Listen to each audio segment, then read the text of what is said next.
First Samuel, mercy. What is it my preacher used to say? I need the prayer and you need the practice. Actually, we all need the prayer and we all need the practice. When we started the book of, every book that we've looked at so far, apart from Genesis, has been a continuation of the previous book. First Samuel's no different. Even Joshua, even though the book is about the conquest of Canaan, where does it start? It starts on the east side of Jordan, not in Canaan's land. So it's a continuation even of the Torah, or the first 5 books of the Bible. It picks up right where Deuteronomy leaves off. And then we saw that in Judges, it picks up right at the death of Joshua. And what does Samuel start out with? It's still in the times of Judges. It may not be in the book of Judges, but the book of Samuel, in fact, the first third of it takes place in, if not more than that, takes place still in the times of the Judges. You're going to see what I mean by that tonight. And as a matter of fact, you will hear me sometimes say, if you ever ask me, or if you ever hear me say, who is the last Old Testament prophet in the Bible? Who is the last Old Testament prophet in the Bible? I'm going to argue that it's John the Baptist. You'll hear me make that argument. Who is the last judge in the times of the Judges? I'm going to argue that it's Samuel, that it's the prophet Samuel. And so tonight, listen to how the chapter starts off. Many of you know everybody in here knows the story of Samuel. And we see that here, Samuel, there was a certain man of Ramathaim, Zophim of Mount Ephraim, whom his name was Elkanah, the son of Jehoram, and the son of Elihu, the son of Tohu, the son of Zuph, and an Ephrathite. So we know who this guy is. And he had 2 wives. Well, that's not very smart. But the name of one of them was Hannah, and the other name was Peninnah. And Peninnah had children. Hannah had no children. So you know the story. She begs God for a child. And she says, Lord, if you will give me a child, I will give him to you. And so God answered her prayer. And here we have that, you remember while she's praying, that she's approached. And as she's approached, what happens when she's approached? That you have Eli, Hophni, Phinehas. Those are the sons of Eli. The priests of the Lord were there. And here she is praying. And as she's praying, Eli the priest is sitting on a seat. And she's praying. And here's Eli the high priest. And really he's the one who is, for all intents and purposes, judging at this time, if you will. And what kind of discernment does he have? Yeah. He thinks she's drunk. Now, again, did you notice the question I asked? What kind of discernment does he have? What have we talked about during the times of the Judges? It was a time of moral decay. And even the judges were not necessarily moral men or women. And so, thinking about that, I want you to remember that. Now, you know the story of Hannah. You know the story of Samuel, how she, after she weaned him, she came, she presented him to the temple. He moves in with Eli and there. And so you know all that. But I wanted to point out the discernment of Eli. And why is that important? Because what do we know about him? We know about Eli. We know how he died. We know what he did. We know a little bit more about his discernment a little later on as Samuel comes and the Lord is revealing himself to Samuel.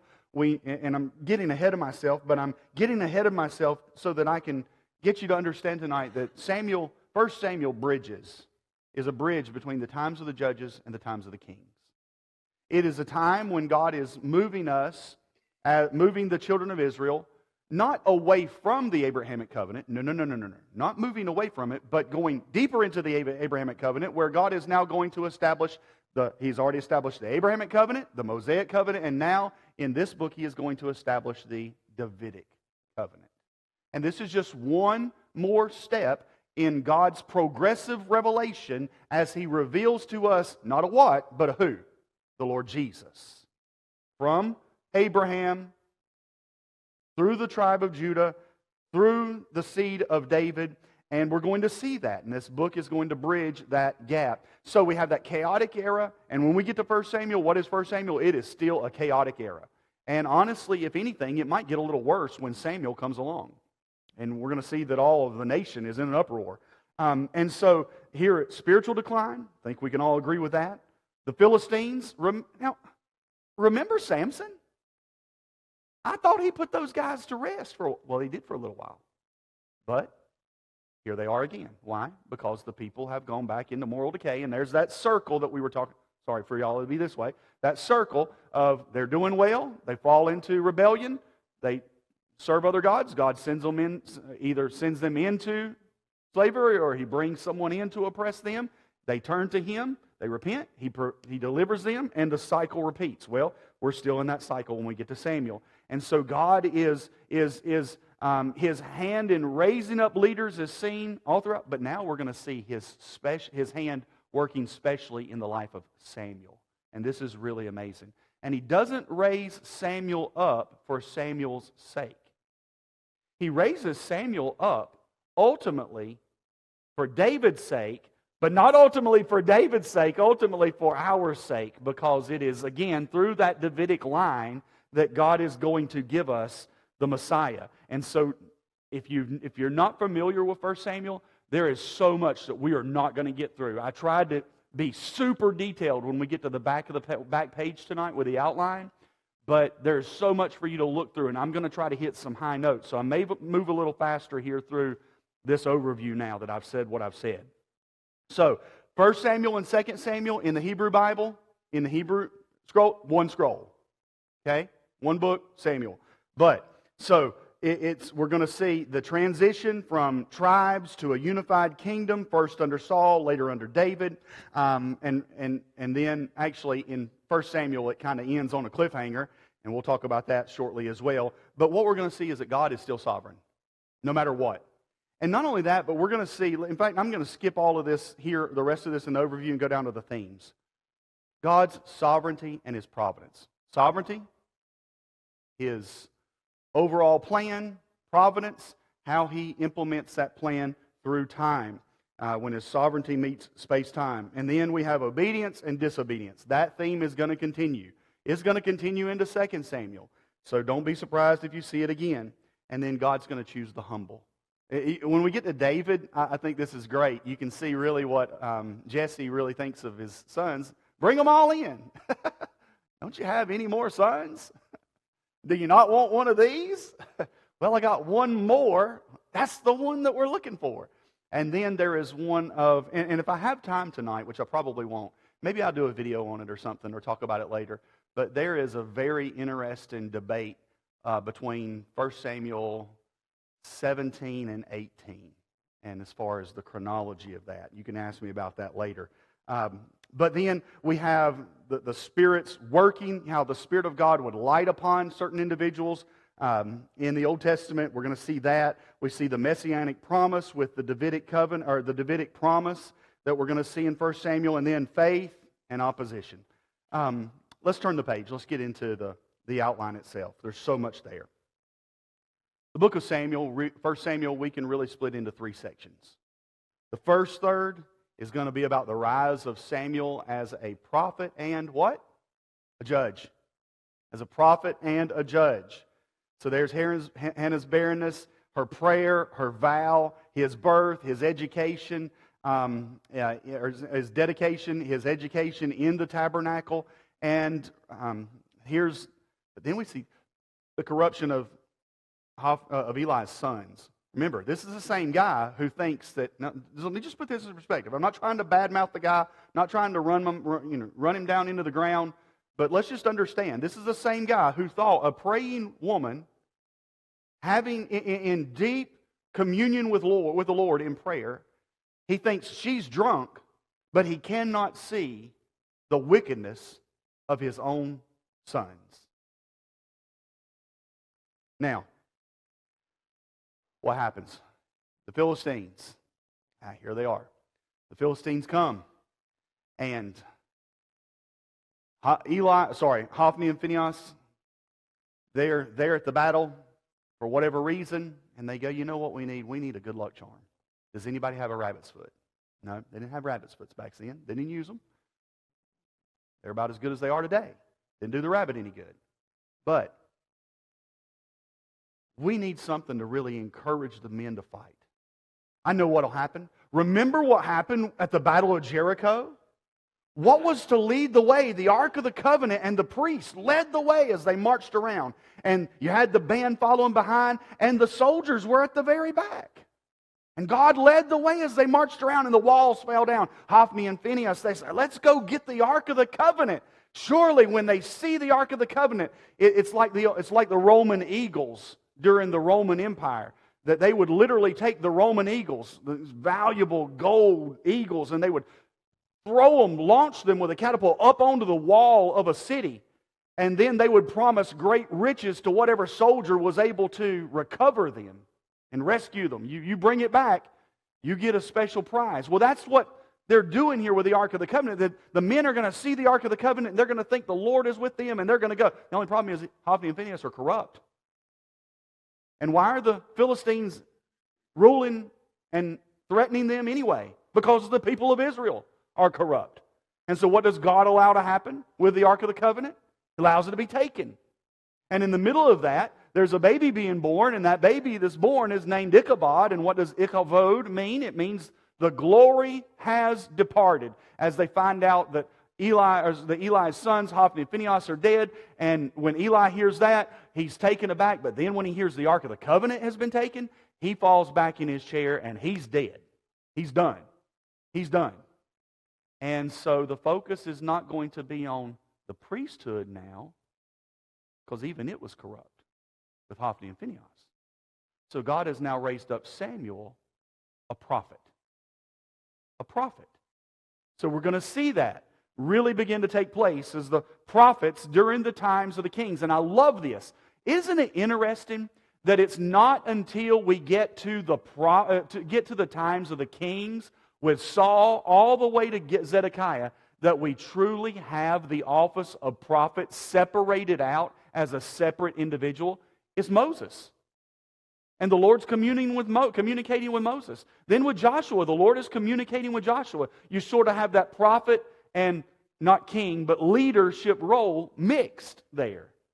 But then when we get to the time of kings, you have a distinct separation between prophet, priest, and king.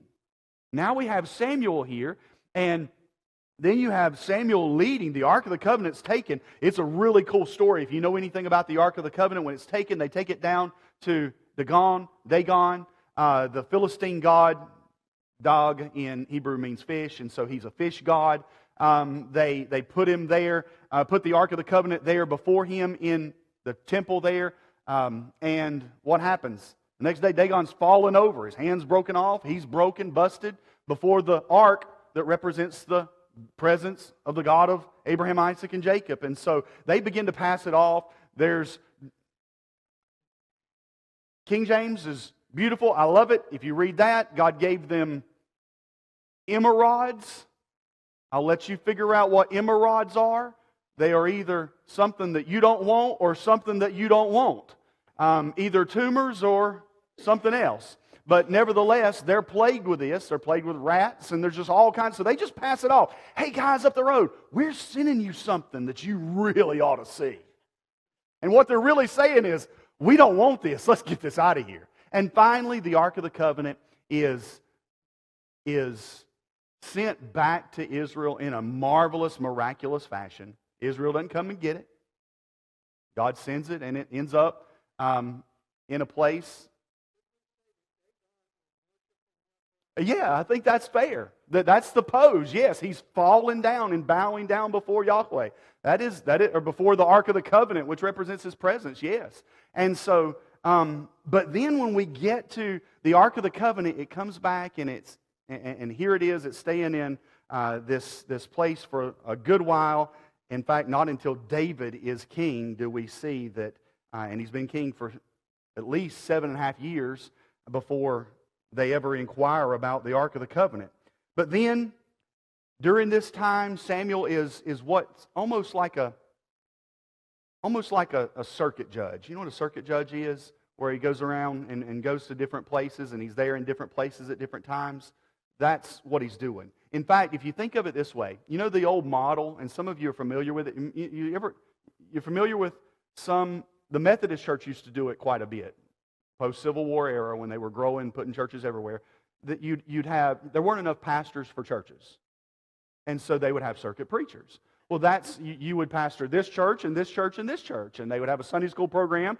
And when the pastor came around, he would pastor them, but the rest of the time they would just be essentially left to themselves. We talked about this when we talked about deacon-led churches and elder-led churches, and we talked about the rise of that and how all that became to be in the South. But at the end of that time, we see that as Samuel is judging them, being that circuit prophet or circuit judge, if you will, what do the people keep crying out for?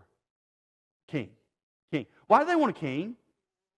Yes. Well, everybody else has got one.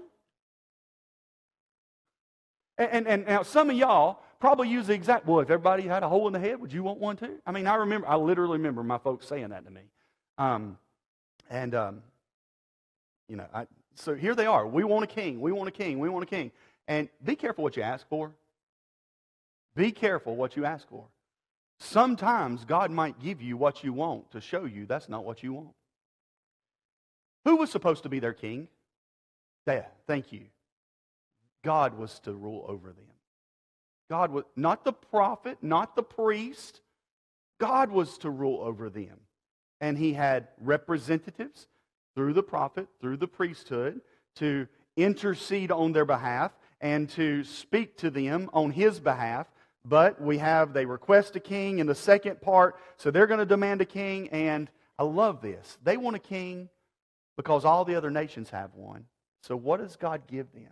Remember, how does the Bible describe Saul? There's one particular attribute, physical attribute, that the Bible uses to describe Saul. Thank you. He is head and shoulders above the rest, right? So the guy looks like a king. You know, who are we going to make king? Look at that guy. Can you imagine a robe on him? I mean, you don't want this scrawny little guy here. You don't want this pipsqueak. You want that guy who looks like a king. He looks like he could lead the nation. Do you understand their moral corruption and the lack of discernment? We saw the lack of discernment in Eli, in the high priest. Here's a lack of discernment in the people. But what does God do? God's going to give them what they want to show them that that's not what they need. And so God gives them Saul. And here we have in chapter 8, we're going to have God's warning through Samuel about the burden of having a king. And now he also, I love this. This is so good. Maybe, there's a biblical counselor here that I would love to get to do a counseling Samuel message on. Because remember, what happens when the people start crying for a king? What does God tell Samuel? He comforts Samuel. Because he says, Samuel, they're not rebelling against you. They're not rebelling against your leadership. Who are they rebelling against? They're rebelling against God. This is exactly right. And so God comforts Samuel as he teaches him and talks to them. Look, if you get a king, this is what it's going to cost you. But everybody else has got one. And so that's what they get. And so here's Saul, and while he's searching for those donkeys, God's going to anoint him as king. He's going to be publicly confirmed. And then what's he going to do? He's going to have a victory over the Ammonites. He's going to have a victory over the Ammonites.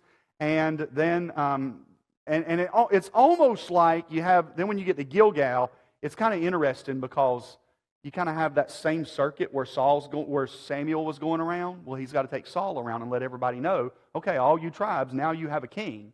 It's not Samuel that you're going to look to. You're going to look to Saul.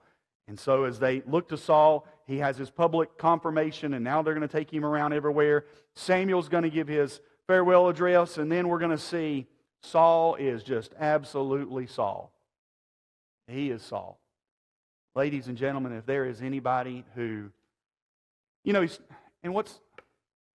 what is the old, you ever heard the statement that power corrupts and absolute power corrupts absolutely? You've heard that before. I don't remember exactly who said it. I didn't make it up. Can't take credit for it. If I could get by with it, I might. But Samuel is having a hard time dealing with this, and his heart. If you watch his heart during all of Saul's doings, you can see Samuel just crushed. You can see his heart just melt, and it breaks his heart as he watches Saul, who starts out in great humility. Eventually, that head and shoulders above the rest, it goes to his head. It goes to his head. And and he starts out, my God, my God, my God. And by the time Saul is done, Saul is not referring to the Lord as his God. He's referring to the Lord as your God. The Lord, your God. The Lord, your God. You can see a heart change in Saul's life. The man who did not seek nor want power, when he got it, would do anything and everything to make sure that he kept it. And so, and again, it goes to his head. Here's a guy who's got everything, but it's not good enough for him. God has blessed him. God has exalted him. God has made a name for him, and it's not enough. God commands him to destroy the Amalekites. That's what they were supposed to do. And who knows what the king's name was? It's actually in the paper here. Agag. Does he do what he's supposed to do? No. Spares him. You know, ironically, he did not wipe out the Amalekites. When you read 1 Samuel 31, do you know who it is that helps Saul end his own life when he's wounded in battle? An Amalekite. Let me take you one step further than that. Last week, in Israel, and Jews all over the world celebrated Purim. Purim is a festival. It's kind of their Halloween, if you will. They dress up in costumes, and they'll read the book of Esther during that time. And in fact, anytime in a Jewish synagogue, or anytime a Jewish family is reading the book of Esther, anytime Haman or Haman's name is read, the whole place just boos. Boo! I mean, it's no joke. They literally do that. But anyway, you have Haman, and who does the Bible say that Haman was a descendant of? He was an Agagite. Scholars believe that he was a descendant of the Amalekites, maybe a descendant of King Agag himself. And so what does he want to do in the book of Esther? What does Haman want to do? He wants to kill all the Jews. And so where do we first see the Amalekites? Exodus chapter 17, where now Amalek came and fought, and there's Joshua down in the valley. We talked about this, and Moses is up there with his hands up, and there's Aaron and her holding him up. That's the first time they show up. When's the last time you read about them? In the book of Esther. Well, whose job was it to put an end to them? Saul's. Did he do it? No. And who ends up being a part of putting an end to Saul? An Amalekite. Man, this is not just, this is not poetry. This is history.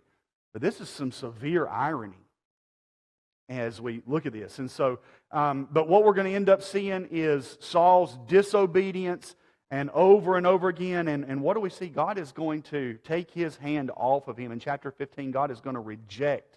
He's going to reject Saul. And what does it do to Samuel? It crushes Samuel.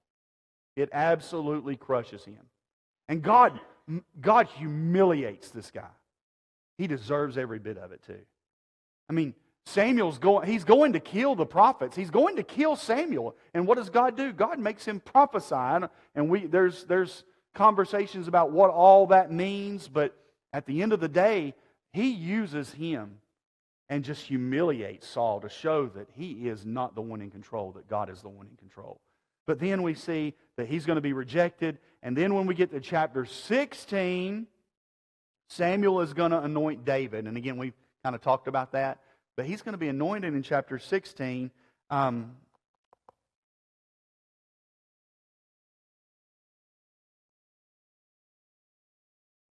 But you have and this is what's a little debated, if you will. The chronology of chapter 16 and chapter 17. What happens in chapter 17 and 18? You have you're going to have David's victory over Goliath. In chapter 17, you're going to have in 18 and 19, you're going to have Saul's jealousy over him. But you have David anointed as king You have David carrying out this great victory, defeating Goliath. Can I share something with you really quick? Can I talk to you about David and Goliath? We look at David and Goliath, I think, the wrong way. All right? I don't mean to bust your bubble. You can disagree with me. This is okay. But we look at David and Goliath almost like we look at David and Goliath like a David and Goliath story. What if it's not necessarily that? I mean, it is. But let's think about this for a minute. There in the valley of Elah, you have the Philistine giant that walks out, and he is every bit as the Bible describes him. He's got a boy with him who is his shield bearer, and he's there with him and helping him down through the valley. What type of soldier is Goliath? He's an infantryman. That's what he is. His expertise is in hand-to-hand combat. What is David? Yes, militarily. He's a slinger. His expertise is not in hand-to-hand combat.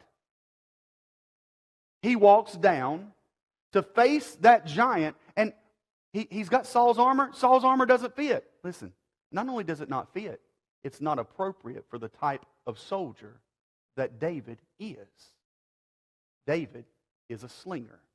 We would think today, if we go back to the medieval period, David would have been what we would consider perhaps an archer. He is a distance fighter. David walks down without the armor. Why? He's not going to get that close to Goliath. He's not going to get close. He's not stupid. I mean, David is not going to go and fight this guy hand-to-hand combat. He knows what he's doing. He goes down, he picks up 5 smooth stones. What does he do? He has his sling. He is going to fight Goliath on his own terms. And he's going to use the tools that he has been equipped with and trained to use as a shepherd. And so we see the weapon of a shepherd fighting against a militant infantryman, and the infantryman does not stand a chance. He has brought literally a knife to a gunfight. Because this rock that he has in that sling that can be thrown at 185 miles an hour has the equivalent impact of a .45 caliber bullet when it hits Goliath in the head.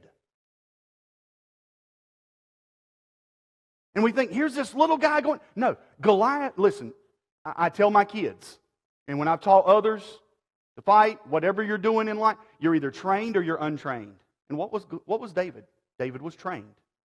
David was trained. Now that doesn't make that any less of a miraculous story. Why? Because God had prepared him as a shepherd to take out things at a distance.